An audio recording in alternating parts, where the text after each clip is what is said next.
You are listening to the Done with Dieting podcast, episode number 41. Hi, I'm Elizabeth Sherman, former corporate high-tech executive turned life and weight loss coach. But it doesn't seem like it was that long ago that I was searching for that perfect diet. You know, the one that would finally be the magic pill to lose the weight that I so desired. Fast forward past tons of failed diets, endless hours of exercise, and painful lessons learned. And although I still have not reached the state of nirvana body love bliss that I truly desire, my relationship with food, exercise, and my body is infinitely better than it was not only when I started this journey, but even as recently as 3 years ago. This journey has allowed me to ditch my scale, stop logging my food and exercise, eat food that wasn't prepared by me, and I can easily maintain my weight, something that I never thought was possible. I created the Done with Dieting podcast to give you simple, easy to do, and sustainable strategies and ideas to help you do the exact same thing without all of the drama that I went through. If you're a woman who's looking to create a better relationship with food, exercise, and her body, get off the diet roller coaster and free up all of that headspace spent on calories, how you look, what you should eat, and beating yourself up for not doing what you think you should be doing, you are in the right place. Let's get started. Hey there.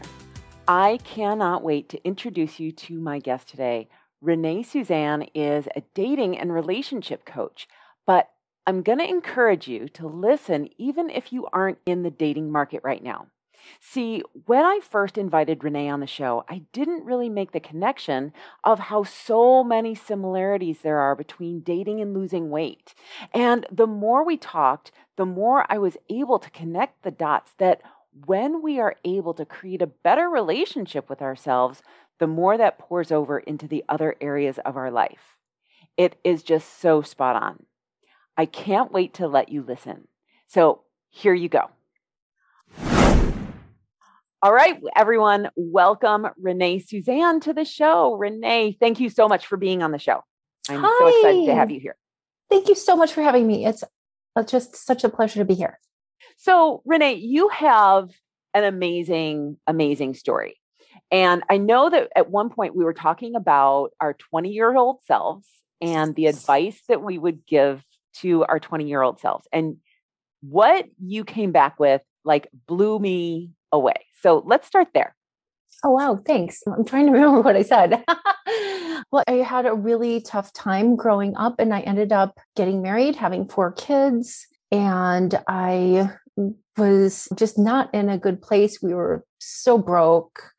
It didn't work out and we were able to effectively co-parent, but I needed to make a future for myself and provide for our family. And then he passed away later when I was 28 and I was really on my own with these kids and trying to make it through college. And I just decided that I was going to make things happen for myself and my kids. I wasn't going to give up on my dreams just because things looked really ridiculously hard. I was going to make the kind of life I wanted for myself and for them. And I did.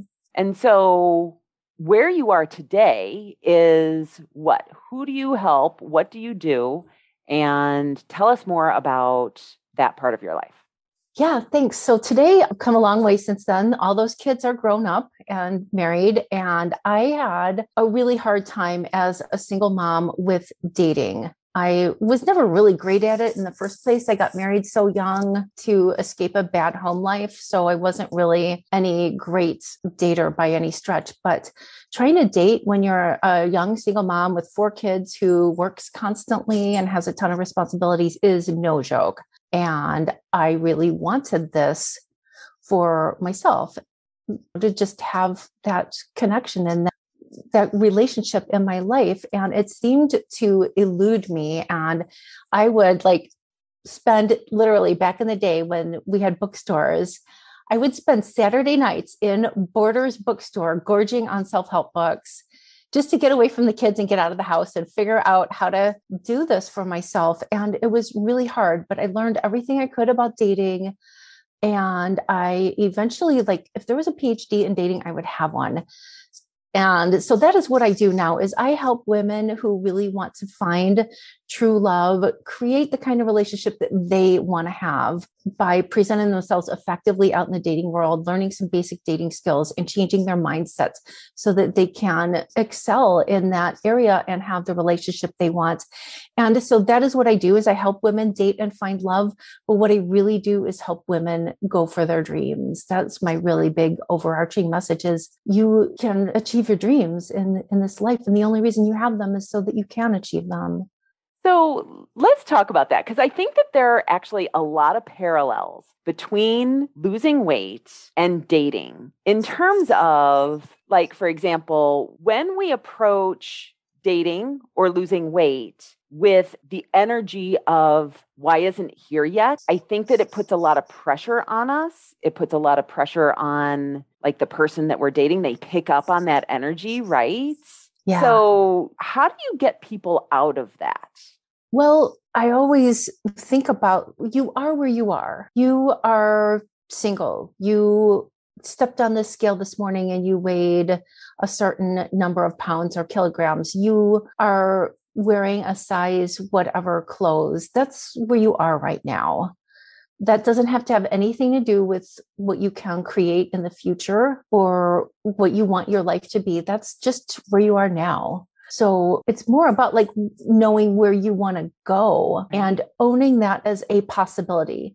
And so I think that a lot of us, I'll include myself in this conversation, we think that life is going to be better when I've lost the weight. Life is going to be better when I get the partner, right? And so it creates this urgency around getting to the goal as opposed to enjoying the ride. Yeah. And so what is the advice that you give? Like, your clients are going on dates and they're thinking, is this the one? Is this the one?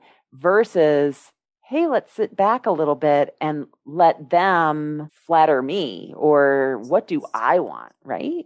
Yeah. Yeah. So it's all about, we have a certain number of days here on the planet. We don't know how many we get. They all count. Even the ones where you're like, when you get to this goal, and you will, unless you quit, you will. There's going to be a day that you're going to get there. And then you're probably going to want something else, because that's just the nature of life. So I was single and dating and struggling in that area for a long, long time. And like you said, like, when I was able to relax a bit more and enjoy the journey, I did eventually meet my husband and have a wonderful time with him. And now I've been happily married for 4 years. And now I'm just going for other dreams. I have other dreams now. I'm in your program and I'm working on my business every day. And there are lots and lots of things that I still want to do. So even when you are going for a goal that seems a long way off and you wonder how on earth you're going to get there, all of the days between now and the day that you achieve that goal, they still count. You're still going to wake up in the morning and you're going to do the things you do, like go to work or walk your dog or read books and enjoy time with your friends. And yes, you'll be working towards this goal, but your life is still proceeding as well. And if you can enjoy that and still reach for your goal from a place of going, you know what, I'm working on this. There are certain things that I can do today to increase the chances of this happening. And I'm going to do them. And I'm going to enjoy my life too. And if maybe I don't do all the things, maybe I don't do them all perfectly, but I'm going to do what I can. And I'm going to take the long view. I love that. And I love that because I am currently going through something right now. And we are currently building a house just like 2 blocks away. And it's not coming fast enough. Like, every single day, my husband and I look at each other and we're like, when are we going to be able to move? So, like, the house is half done. And I keep having these fantasies about how life is going to be so much better when we're able to move into our house and we're able to decorate it and do all of these things. And what I love about what you just said was, I'm still living today and I can still choose to be happy in my current situation right now, even though I'm still excited about the future and what that holds. Yeah, exactly. Yeah. And so I love that. Well, like you have this dream of your house being done. Okay. So if you're anything like I was when my husband and I were building our house that we live in now, you're like, oh my God, like driving by it or walking by it and thinking like, what did they do today? Did they really work on this house today? Are they like off working on some other house or drinking beer somewhere? Because I like don't even think there's probably not even one more nail in the place than when I drove past it last Tuesday, and I don't even know what's happening and who can I call? Because are like, you in my brain? Sorry, go ahead. No, I am because we built a house. We just moved in here 3 years ago last month. And that is what I did. I would drop my husband off at work and I would drive by them. Like, where are they? What is happening? So when you look at it from at least theoretically that you're going to move into that house, I can tell you because I've been in my house, new construction house for 3 years now, all those days that I drove by and I was like, what on earth is happening? When is this place going to be done? And I would be texting the builder saying, are we on track? I've got the financing lined up for this. Our house is sold and our buyer, like all the things. And when you're doing that, it's fine. We all do that. It's very human. But there will come a day when you're going to be like me. Oh, I've lived here for 3 years. Now I just live here and it is all decorated mostly. And there are still other things that I'm working on now that I have to remind myself not to be just as impatient about as I was about the house, as I was about the husband, as I was about trying to get through college and raise those kids, because it's always something. And I think that if you remember that, then you can release your grip just enough. You're not going to be the Dalai Lama tomorrow, probably, but you can release your grip just enough not to be completely out of the box about it and just say, oh yeah, I'm doing the thing again. I'm doing the thing again. And it's okay because I am working towards the goal, the fitness goal, the weight loss goal, the building the house goal. And you can say, oh yeah, why did I choose to build this house? Because it's going to be so awesome when I move in. So instead of being like, oh my God, did they even do anything on this house today? How much weight did I lose today? Is that pair of pants still tight today? You'd say, okay, I drank my water today. I did everything I could today. And tomorrow's another day. And I'm going to keep doing everything that's in my control. And isn't it going to be great when we move into the house? Isn't it going to be great when I can run a mile without stopping? Isn't it going to be great when I can do a real push-up and when the clothes do fit? Because that day's coming. Yeah. Well, and it's so interesting that what I hear you talking about is actually belief. Now, when we're looking at the house, I know with 99% certainty that I am going to live in that house sometime in the near future. When it comes to weight loss and when it comes to dating and self-love, I think that a lot of us struggle with belief. There's that question of, am I going to find the right person? Or am I really able to lose the weight? I haven't done it in the past. Or maybe if I was married before and that didn't work out, did I lose my shot with that? And so is there another person out there? So do you work with belief as far as your clients go? Absolutely, because without belief, you don't really have anything else. And I know because I lived this. When you don't really believe, like I had a lot of beliefs that were not serving me in the area of dating and relationships, which is why it took me quite some time to get where I wanted to go. But I did get there. And I can help anyone get there. And the reason is because I help them look at the beliefs that are in the way of achieving the goal and question them. So are those things really true?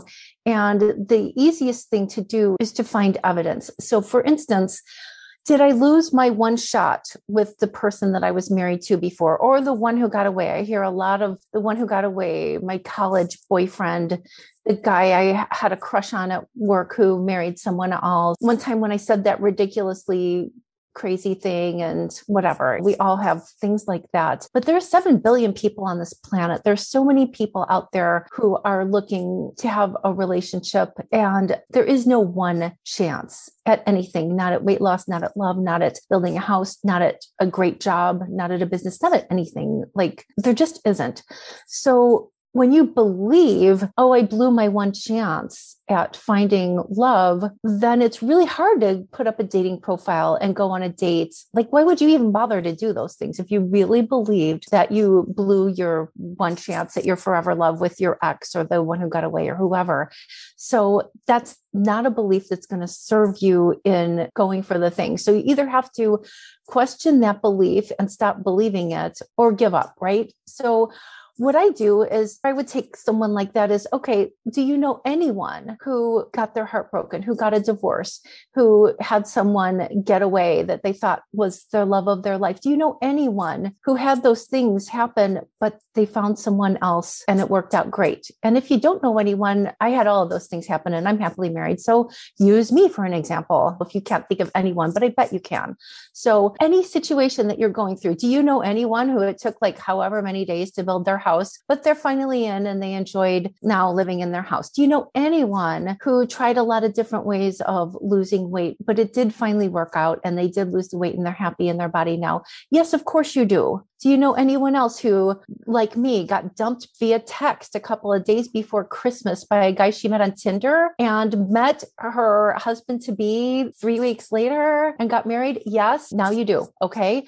There's crazy, stupid things that happen in this world. They don't mean that you can't have your dreams. They don't mean any of that. So when you catch yourself believing those things, ask yourself, is there anyone who has encountered this situation and it still worked out great for them? You can find someone who has been there. Well, what I love about that is that oftentimes, like when it comes to weight loss, when it comes to dating, we look at other people who are happy and successful, right? And we're like, oh, that bitch, she like just lost 10 pounds and she didn't even try. Or she got a great guy and now she got the guy that like was maybe destined for me. I don't know. Like our brains come up with this crazy shit and we start to get resentful of other people who do have the thing that we want. And instead of using that as evidence that it's available for us, we use it as evidence against us that there's some pie in the sky and we're not getting our piece. Yeah. And that's really interesting. Why would you want to believe that, right? So especially with dating, there are a limited number of people in the world, at least theoretically. I don't really believe that. There's plenty of people in the world who want what you want. But let's just say there are only a certain number of people who are looking for relationships at any given time, right? If you are out there and you are showing up with the right attitude, with the right belief, why wouldn't someone want to be with you? Okay.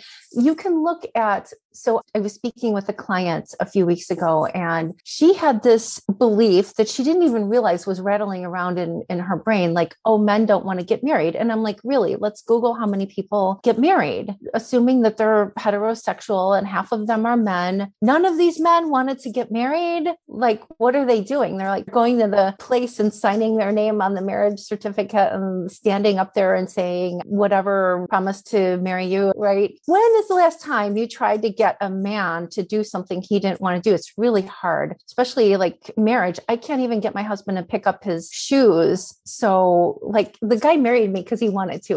So there are people out there who do want these things. And if you look at however many people are getting married right now, you can Google it. It's very easy. It's a pretty high number. And these people were single just a year or 2 or 3 ago. They were all single and open to marriage. So there are plenty of people out there right now, and more people every day, depending on how you look at it. There are people whose girlfriends or wives decide they don't want to be married anymore. And then these guys who really wanted to be in a relationship are now single. They're going to be on Tinder. They're going to be on Match.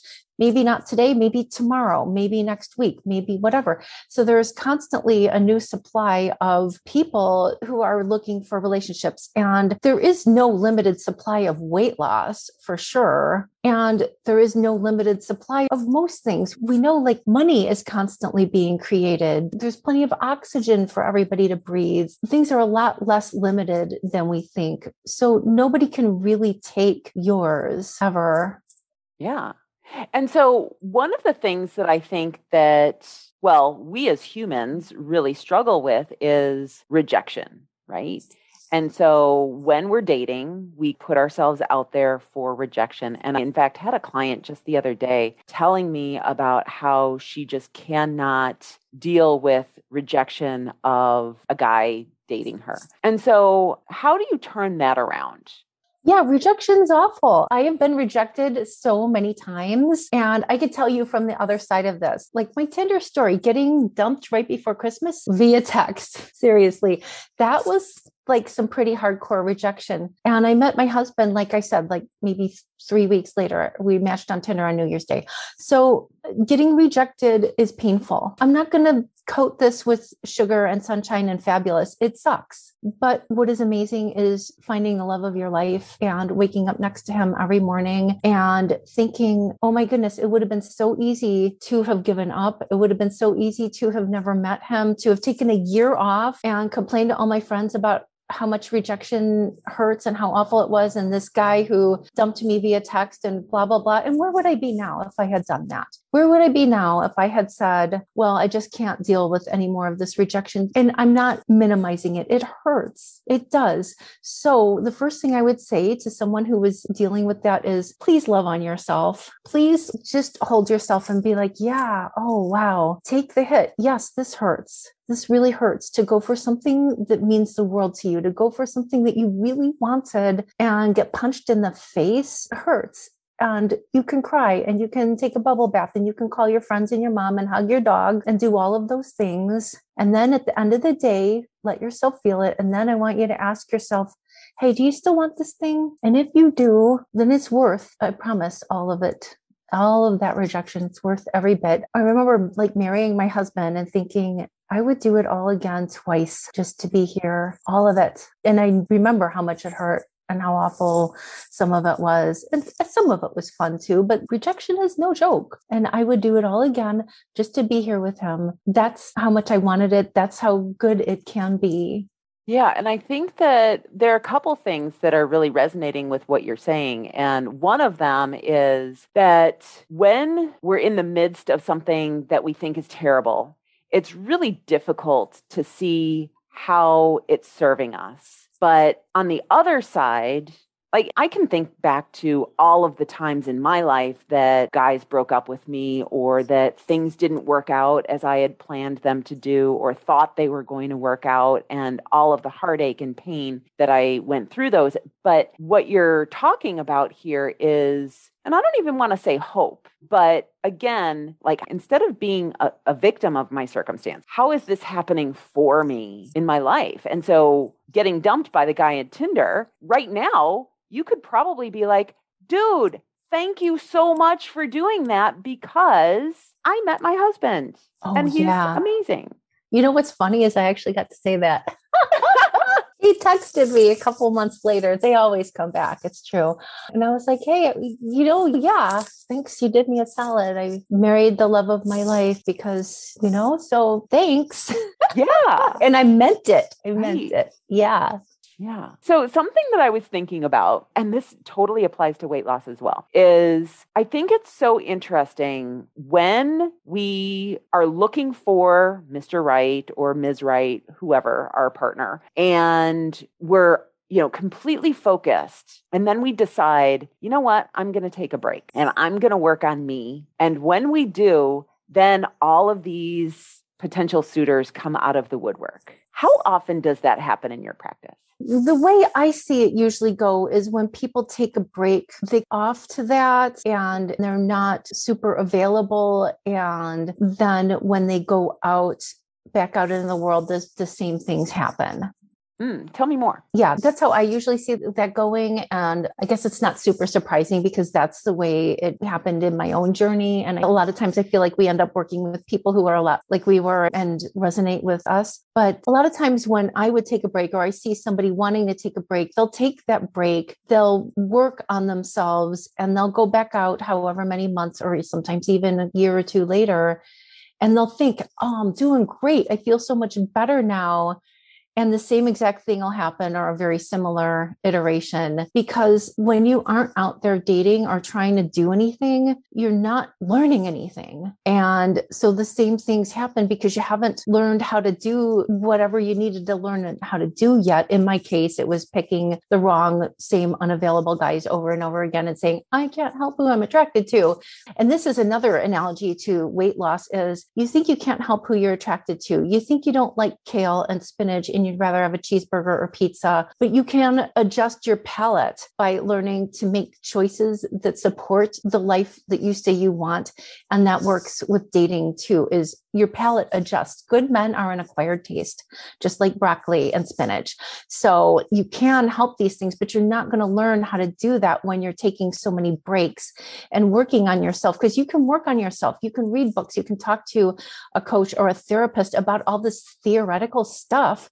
But if you don't try to do anything like eat the broccoli or the kale or go for a walk or drink the water or go on some dates or interact with any humans, then you're not really learning anything. You're not really progressing in your journey. Got it. So I guess I'm thinking back to when I was dating and the internet wasn't around at that point. Okay. And so thank God the internet wasn't around then. And so I was meeting guys in bars. Yeah. Or at work or through mutual friends, parties, whatever. And I remember like when I had the air of confidence or not that I was like, quote unquote, on the prowl, that I wasn't trying to be available, that when I presented myself as unavailable, that's when the guys came out of the woodwork. So that's a little bit different. Well, and I see that too. A coach I once worked with called this, and I love this analogy, the comfort bubble. So be careful with that. Just as an aside, if you're dating and you find lots of guys coming around when you're unavailable and they're not the guys you want, and you think they want you just because you're unavailable and you're tempted to make them chase you and play games and all of that, that's really more of a dynamic of, I love attachment theory. When you're always going for the unavailable person, or guys only want you when you're unavailable, that is a different dynamic where you have to learn to, how do I want to say this? It's like, she would call it the comfort bubble, like not wanting anyone too close to you. So if you're getting a lot of people only wanting to talk to you when you're unavailable, could it be because you're more confident? Yeah. So be more confident, but be careful with the unavailable thing, because that's not the relationship dynamic you want to create. You want to be available and confident. You want to be able to hold I do want this relationship to work out. I do care about this person. They're not just here because I'm unavailable and I'm a challenge. They're here because we're trying to create something together. Let's find out what that is. And I can still love myself and be confident enough in myself and my life that I am creating, with or without this person, because they are not my only shot at the life I want. So you can have that confidence. You can have that self-love to be confident, but not necessarily unavailable. Well, yeah. And so what you're saying is that when we're talking about dating, that there are people who really don't want a relationship. And so they will go after the person who is unavailable. Yeah. Think about the person who's always going for the long distance person. There's always some kind of, oh, he just got out of something. Oh, they're going for their PhD right now. Oh, their cat just died 4 years ago and they're still not over it. Like, there's always some problem with anyone that they're attracted to. That's like classic. And I know because this was my life, that's like classic unavailability stuff. And you only want the unavailable people because you're unavailable. So if people are coming out of the woodwork when you're unavailable, if your ex is only comes around when you're unavailable. I had this thing where as soon as I would get over somebody, they would call me. Like the minute I got over them, there was some kind of switch and they would text me and I'd fall back into it. But when there's some kind of unavailability thing happening there, it's because on some level you're not available either, but you want this. It's a way to keep yourself safe. You could be like, oh yeah, I really do want a relationship. It's just so unfortunate that they live 2,000 miles away and they are traveling for work constantly and they have all these kids and can never make time to date me and whatever. But if it wasn't for these things, for sure we'd be together. No, you wouldn't. So anyway. Well, no, and it's really interesting that we do that in many areas of our life. We make excuses for why these things aren't working out. And we do that in weight loss all the time. Like, oh, well, if the situation was just perfect, then I would be able to lose the weight. But life is never going to be perfect. And so how do we navigate those challenges? Yeah. Mm-hmm. Yeah. So your life today, when you're on your way to your goal and you're not there yet, and today counts. So in the imperfection of today, what can you do to reach for your dream? Can you take a look at your online dating profile? Can you get back on Match or Tinder? Can you go for a walk and remember to drink your water and try to eat some vegetables? What can you do today? And it's the same process of just, what can I do today that's going to inch me a little bit closer to my goal? Doesn't have to be a perfect day, right? But it just needs to be something. What can I do today? I love that. Yeah. Mm-hmm. At the beginning, you talked about self-love. And so how does that relate to dating? Let's talk a little bit more about self-love. Yeah, self-love is amazing. And this used to drive me insane when I was single, which was for a very long time. So I had like so much experience with this. Was people would say, well, you need to love yourself before you, and I would just be like, well, what does that even mean? I have really great clothes and I have a nice apartment and I have nice shoes and I take bubble baths and get my hair done. So of course I love myself. I would have thought that was silly. I thought that was very silly very often. And I did not really understand what that meant. And I am a very, very pragmatic person. So I'm like, tell me what this means. So here is what this means to me. And I think this will resonate with a lot of people is, do you have your own back? Do you accept excuses from people who don't treat you well, people who cancel you at the last minute, people who they say they're going to call you and they don't call you?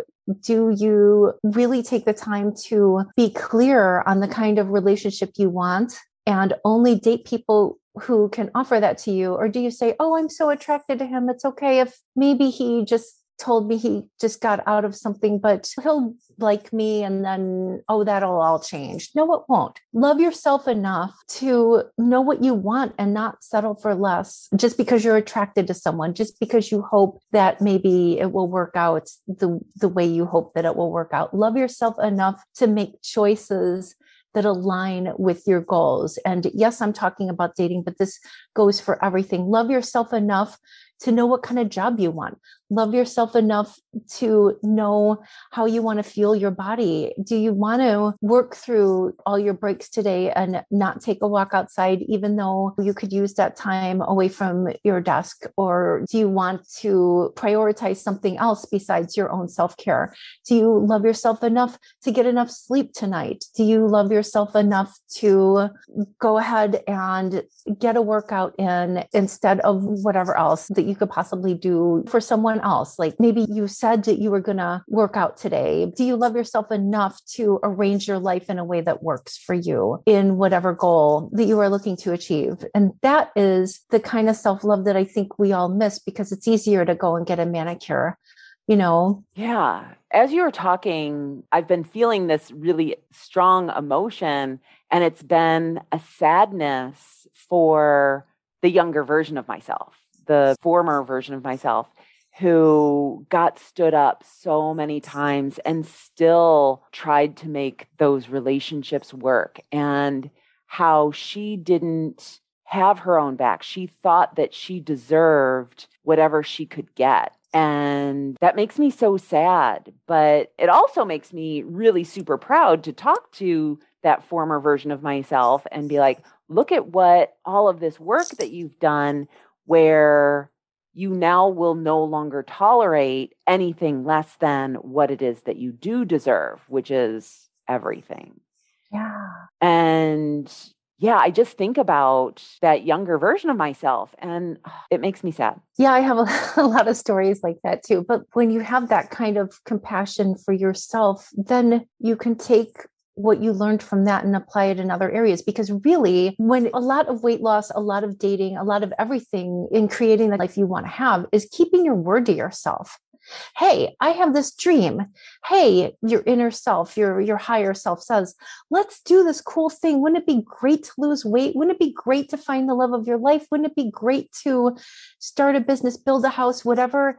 And you're like, yeah, let's do that. And then you know what you want and you make at least some kind of plan. And then there's going to come a time that you're going to need to make choices about the things that you're going to do to make this dream happen. And when you do, are you going to keep your word to yourself? And when you keep your word to yourself, it's easier to not tolerate people who don't keep their word to you. Right? Because you know you've got your own back. So much of dating is also about who are you going to allow to, people are going to be attracted to you. You can't make all of the losers and players and catfishers like go away into some other alternate universe where you never have to see them again. But what you can do is not allow them to stay in your life. Sure, people are going to be attracted to you because you're amazing and awesome. But just because they're attracted to you doesn't mean that you have to allow them to stay in your life and continue to stand you up or not call you or whatever. You're looking for someone whose words and actions match, someone who can keep their word.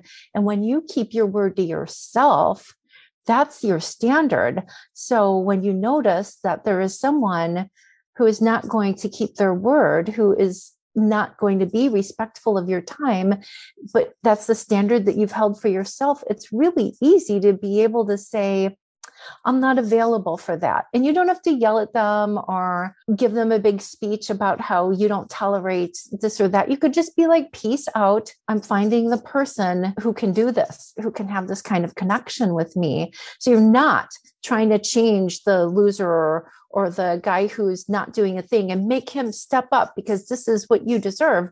You're trying to find the guy who's already doing those things and showing up in that way now. And when you keep your word to yourself, you have that standard. Yeah. You just said something that I think was so super important that I want to call out because it's really important. And that is the statement of I am unavailable for. And I don't think that it's something that many of us talk about or recognize that when we finally have our own back, and when we have our own back, what that means is being unavailable for anything that is substandard to your quality of life, your quality of life. Yeah, what you're going for, your standards. Yes, having standards. Okay. So one of the mantras that I have is when I hear myself doing negative self-talk, I say to myself, I am energetically unavailable for negative self-talk. And why that's important is acknowledging the negative self-talk and saying, I'm unavailable for that. And I think that's one of the definitions of having your own back is not inviting that negative self-talk that happens on the other side of decision-making. But the other piece, as you were talking, I was thinking about all of the women that I talk to who have low self-esteem in their current relationships. Maybe their partners don't treat them like they think they should be treated. Maybe their children don't treat them like they should be treated. And thinking to themselves, you know what? I'm unavailable for that type of treatment. And it doesn't even need to be spoken to the husband or the kids or your partner. All it needs to be is something internal that's like, you know what? I'm not going to tolerate that in my life anymore. Yeah. And of course, if you're dating, you don't have to interact with that person. You can just unfriend them, whatever, block their number, say peace out, whatever. When it comes to your family, like your kids, I had 4 kids. They were not always like amazing. You could just walk out of the room. You could say I will be ready to speak to you when you are ready to have a respectful conversation. I'm not available for the way this is happening right now. You can say those things. It doesn't have to always be cutting someone completely out of your life. It can just be, like I said, leaving the room, saying, I'm here when you are ready to speak respectfully, that sort of thing. Yeah. So what you're talking about is boundaries. So yes. Figuring out what are my boundaries, what are the situations that I am unavailable for, and then what we all have problems with is not setting the boundaries, but reinforcing the boundary, right? So when someone treats us rude or whatever, how do we show up for ourselves in that situation? Yeah. Yeah. Yeah. Awesome. Okay. So you help your clients with establishing boundaries, and then also, yeah, gosh, that is so hard, is not just saying, I'm not going to be available for that, but then in those weak moments being like, oh, I made the wrong decision, and going back on yourself. Yeah. But that's how you learn to make the right decisions, is identifying those choice points. And that's what I did after I got dumped via text. Is yes, I cried and I felt bad and I talked to my friends and my coach and I did all that. And then I got out my trusty journal and I wrote down all the ways I had put myself in that position, all the times that I saw that things were not going to go the way I wanted them to, and how I chose to. He was one of those ones that kept coming back, and I let him be on again, off again repeatedly, even though he had ghosted me before. And I had to really come to terms with how I had put myself in that situation. If I had just sat there and said, this awful jerk dumped me via text right before Christmas, and Tinder is horrible and men are bad, and I can't handle rejection anymore, I wouldn't be married today. I'd still be crying off somewhere about how awful it all is. But I had to look at how I was showing up in order for that kind of thing to happen to me. It didn't come out of nowhere. So when you do make those decisions, and you're making decisions, you're always making decisions. Can you compassionately, I'm not saying beat yourself up. I didn't do that. Sometimes I did, but I'm not saying you should. But can you look at very compassionately at how the choices that you have made have resulted in the outcomes you're experiencing? And what can you learn from that, so that you can, hey, if you're going to make some choices that don't serve you and have some consequences that are unpleasant, get your money's worth, right? I mean, go ahead and learn everything you can from it, so that you can make a choice next time that is more aligned with what you'd like to experience. Yeah. And as you were talking, I just kept thinking about the phrase that we teach people how to treat us. Mm-hmm. And it's so true, right? So being able to look back and say, oh, I can see where allowing that behavior in contributed to this cycle. Yeah. Yeah, it really did. Because like a lot of women I work with, if I was attracted to a guy and felt a connection, I gave him a pretty long leash and a lot of leeway I wanted to make sure, I should give him a chance. Maybe I'm sure his heart's in the right place. And I'm not saying you have to be a draconian person who just cuts everyone off if they forgot to use correct grammar or something. Like you can give a little bit of leeway. But when it comes to someone ghosting you, when it comes to someone not treating you well, not wanting to have a real relationship with you, showing signs that they're not available for the kind of connection you want to create, yeah, you need to be pretty merciless about moving on. Yeah. Yeah. Okay. Is there anything else that the listeners need to know about self-love? Yeah, I would say if you have something that you really want in your life, no matter what it is, a weight or fitness goal, finding the love of your life, building an amazing house, getting your degree, running a marathon, whatever it is, that desire exists in your heart, because I believe our desires are like homework assignments from the universe. So because you have this desire means that it can be fulfilled on some level. Love yourself enough to go for what it is you want today. Love yourself enough to do that for yourself and own your dreams and pursue them in whatever way you can. That's amazing. That's amazing. So, Renee, tell everyone how they can work with you and who exactly you do work with. Do you work with men and women? Do you work with heterosexual couples? Like, tell us all about that. I work with women who really want to build a real connection. They usually want to build a connection with a man, but I will work with anyone who wants to have a long-term committed relationship with the love of their life. They're looking for a lasting connection, usually marriage, and I help them to date effectively and to love themselves and present themselves in the dating world in such a way that they can attract the kind of person who wants that connection with them and to be able to build that and raise their standards so that they can have what they want. I can totally see where having you as a coach would completely help. And it's the same thing with resilience and failure in weight loss, right? That when we have a failure, us being successful is our ability to recover from that failure and get up and move again. And so having you in their back pocket where, okay, so a date didn't go well or a relationship ended. And so how are you going to get out there again and not make that mean this huge thing about who you are as a person? Oh, yeah, that's huge. That's huge because we lose so much ground over the spin cycle we get in over a disappointment. And heartbreak is some of the most painful disappointments you can have. And I know because I've been there so many times. And really, it can be so helpful to have someone in your corner at times like that to help pick you up, to help you put things in perspective and to help you learn from it so it doesn't happen again. Yeah. Okay. Oh, I love this. Okay. So you have something to offer the listeners, right?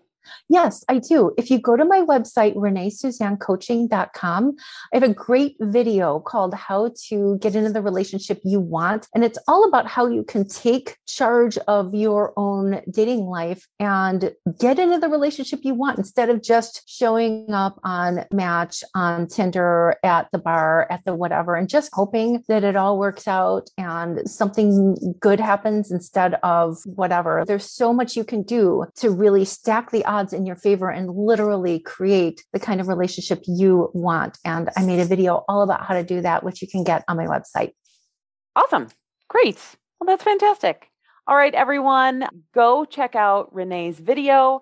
And thank you so much for being here today. When we started, I really didn't think that there was going to be a ton of overlap between dating and weight loss, but it's crazy to me how much there is. There really is. Yeah. So thank you for being here. Oh, thank you. Thank you so much for having me. As Renee and I were talking, I was transformed back to the days when I was dating and the person I was at that time. When we think about our goals that we want to accomplish in life, we really don't think about the person who we need to become in order to be successful in those goals. It doesn't matter if it's dating or getting married or dieting or starting a new business. In order to do something that we've never done before, we need to learn new skills, practice new beliefs, and get rid of the old stories that keep us stuck. Whether you're in the dating market or not, I loved everything that Renee had to say about learning to love yourself in the process. Because that's what everything that we are doing here on this earth is all about. Have a great day, everyone. See you next week. Bye-bye. Hey, thanks for listening. If the show resonates with you and you have a friend, mother, sister, or anyone else who you think would benefit, I'd love for you to share the podcast with them. You can leave me a rating and review in Apple Podcasts, which helps me create an amazing experience for you. And it helps other women who are done with dieting and want to get off the diet roller coaster to find it as well. See you next week.